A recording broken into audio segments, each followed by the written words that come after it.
with Taga-Ilog. Isang anunsyo. Ang mga mananayaw sa palabas na mapapanood ninyo ngayon ay gagamit ng mga alpombra, kotse, sungkit, sapatilya at ballet shoes upang maging ligtas sa init ng lupa at entablado. Maraming salamat po sa pangunawa. Sa pagdiriwang ng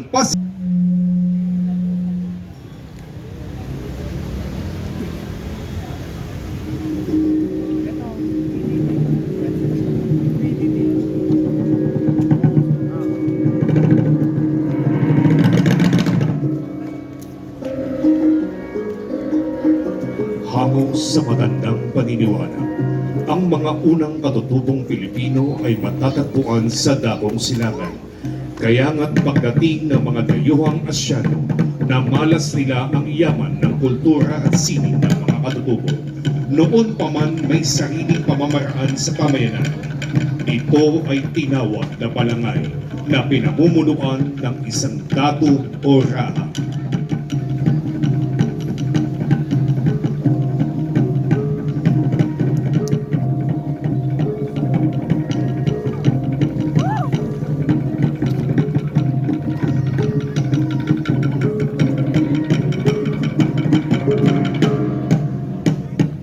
Isa sa mga unang balangay noon ay ang kaharian ng Tondo na pinamumunuan ni Raha Sulaiman, nakapanalig ni Raha Lakandula at Raha Matanda. Sila ang mga pangkat na unang kumalaban sa mga Espanyol at mula sa Tondo. Ang nasabing labanan ang nagtula kay Raha Lakandula upang baybayin ang Ilog Pasig hanggang makarating sa Ilog Marikina.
Ayon sa matandang kasaysayan, ang mga unang sibilisasyon ay karaniwang matatagpuan sa tabing ilog at lawa sa kadahilanan ang pangunahing pangangailangan kagaya ng pagkain at tubig ay matatagpuan dito.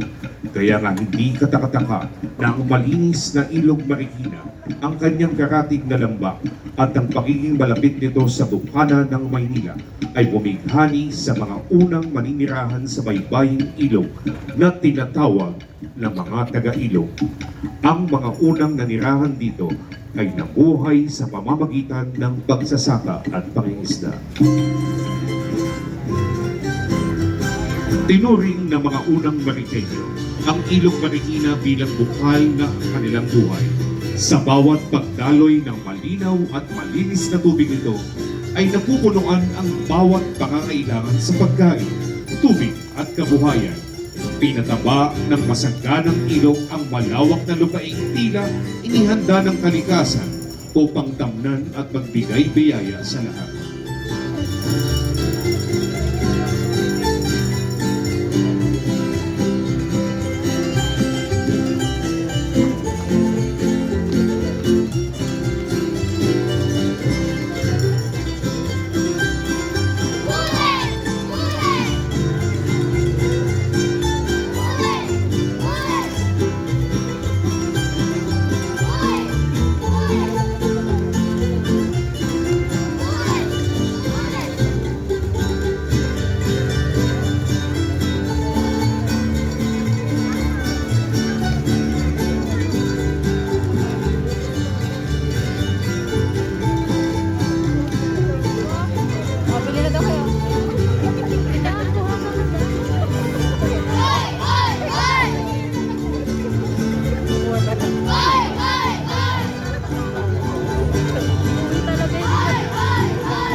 paglipas ng panahon, naging masagana ang mga taniman sa tabing ilog na tinawag na tumana. Ang kasipagan ng mga mangingisda at mga magsasaka ay biniyaan ng masaganang buhay. Sa tuwing anihan at matagumpay na kalakalan ng kanilang mga pananim, isda at bungang kahoy, sa kakatig ng mga bayan, nagdiriwang ang buong pamayanan at ito ay tinawag nilang pigingan.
May gym na pala na.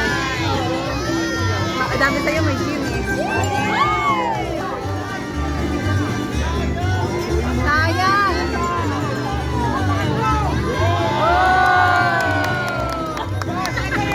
Tagay!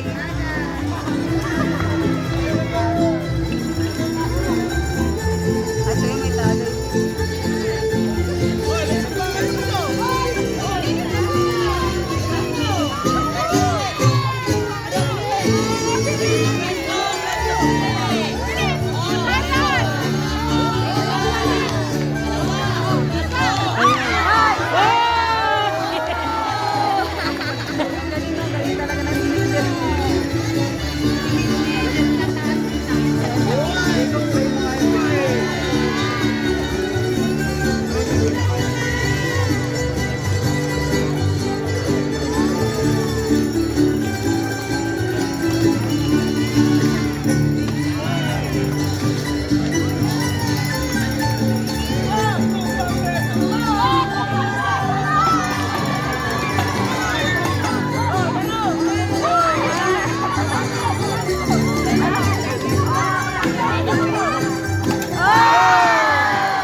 Napakahalaga ng Ilog Marikina sa buhay ng bawat mamamayan nito.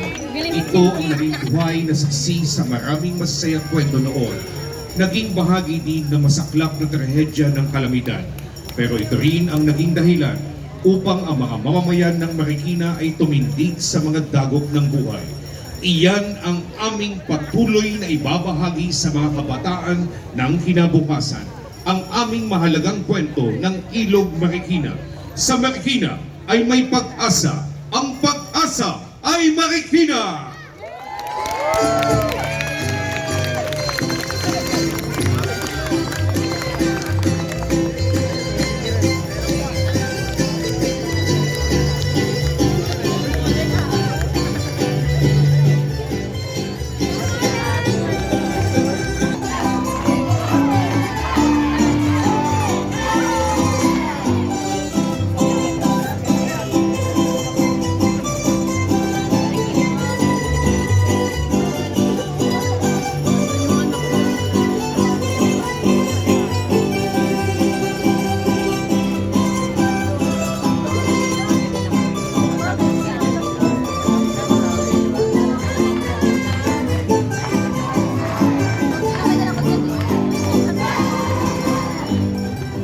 Ang mga nagsiganap sa araw na ito, Marikina Cultural Group na pinamumunuan ng Marikina Dance Inn at binubuo ng pamantasan ng lungsod ng Marikina Center for Culture and the Arts, PLMAR Dance Troupe, Batlaya Theater Guild, Parax College of Criminology, Santa Elena High School, Senior High School, Arts and Design Cluster at Special Program the Arts.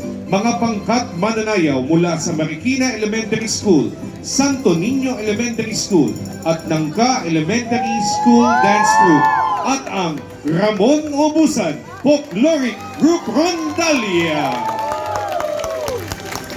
Maraming salamat po sa lahat ng nakiisa sa aming pagtatanghal. Mabuhay ang Pasinaya sa kinabukasan!